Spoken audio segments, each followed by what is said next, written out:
Hi, and welcome back to the C. Havoya Engineering Channel. Touchscreen technology has now become part and parcel of our lives.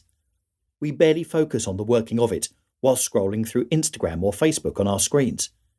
We all have smartphones now in our hands, and we use them with ease and for entertainment. But most people don't know when and how touchscreens emerged in the world of information and technology. Touchscreens appeared way back in the 60s. In 1965, E.A. Johnson invented what is generally considered the first finger-driven touchscreen. Published in Electronic Letters, Johnson's article, Touch Display, a novel input-output device for computers, outlined a type of touchscreen that many personal devices use today, capacitive touch. Touchscreens began to become commercialized during the 1980s, when HP, then known as Hewlett-Packard, created the HP 150. This computer featured a 9-inch CRT display with infrared (IR) detectors around the edge that could detect when a user's finger interacted with the screen. The mass adoption of projected capacitive, or PCAP, touch technology by smartphones and tablets has created a greater demand for large format, commercial applications such as digital signage, industrial and point of sale, POS, to become interactive. And here's where the technology has really come into its own. After the brief history, first of all, we need to understand what a touchscreen is. Touchscreens are usually layered on top of the electronic visual display of an IPS, Information Processing System, and both as input-output devices. Touchscreens are usually employed in laptops, tablets, or smartphones. By touching the screens with one or more fingers, a user can give input or control the information processing system through simple or multi-touch gestures. The touchscreen allows the user to interact with the displayed interface, rather than using an external device such as a mouse, touchpad, or any other device. Types of touchscreens and their workings. There are different sorts of touchscreens, and they have different working principles and structures according to their uses and material used. 1. Resistive touchscreen. These are the most integral and commonly used touchscreens, usually found at ATM machines and supermarkets, that often need an electronic signature with a small grey pen. These screens will resist your touch. If you press hard enough, you will feel the screen compressing slightly. These are the reasons which make screens resistive. Two electronically conductive layers bending to touch one another, as in this picture.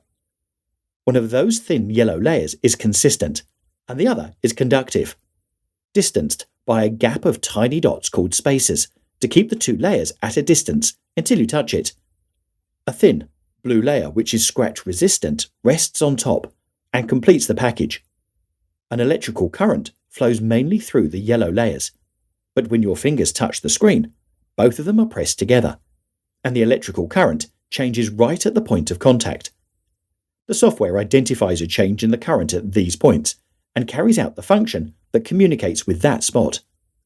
Resistive touchscreens are robust and efficient, but they're challenging to read as the multiple layers reflect more context light. They can also only deal with one touch at a time, such as the two-finger zoom on an iPhone. This is the reason why high-end devices prefer to use capacitive touchscreens that detect anything that conducts electricity. 2. Capacitive touchscreen. Opposite to resistive touchscreens, to make a change in the flow of electricity, capacitive screens do not use your finger's pressure. Instead, they deal with anything which contains an electrical charge, including human skin. Yes, they are composed of atoms with both positive and negative charges. Capacitive touchscreens are produced from copper or indium tin oxide materials that help save electrical charges. These charges are saved in an electrostatic grid of tiny wires, with each being thinner than a human hair. There are two major types of capacitive touchscreens. 1. Surface capacitive touchscreen. Surface capacitive screens use sensors around the edges and a thin, finely divided film around the surface, as pictured above. In contrast, projective capacitive screens use a grid of columns and rows, with a distinctive chip for sensing, explained Matt Rosenthal. He is an embedded project manager working with Touch Revolution. In both cases, when a finger touches the screen, a little electrical charge is passed to the finger to complete the circuit, creating a voltage drop on that point of the screen. This is why capacitive screens would not respond if you are wearing gloves. Clothes do not conduct electricity unless they have attached conductive threads.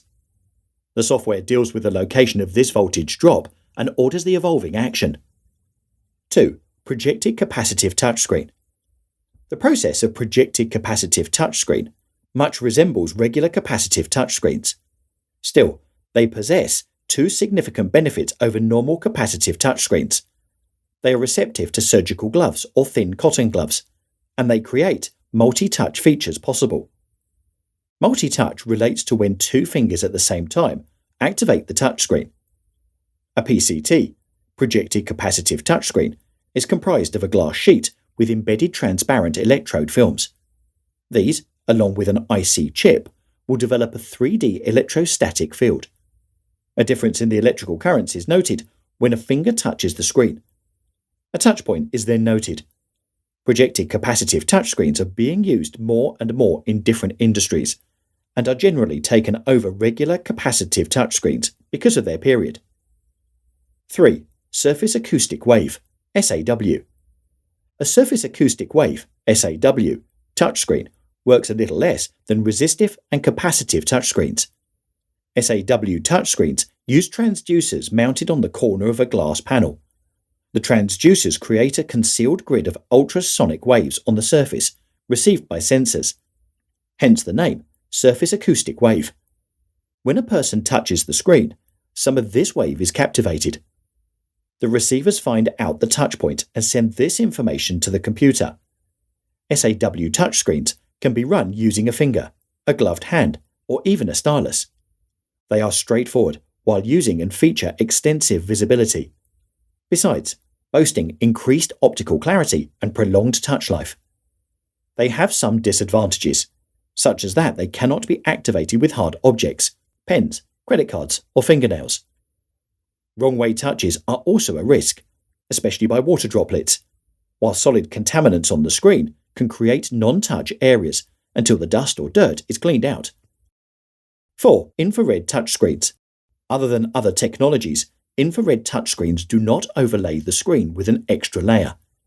These types of touchscreens are built on light beam interruption technology.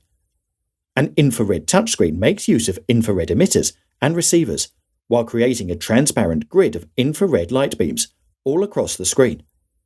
The absence of an extra film or layer indicates the best image quality and clarity.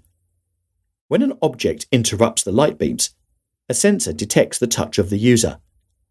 This helps multi-touch and also does not require the user to apply pressure to register a touch. Even if the screen is scratched, it works totally fine, and other objects, aside from one's fingers, can be used to work with this touchscreen.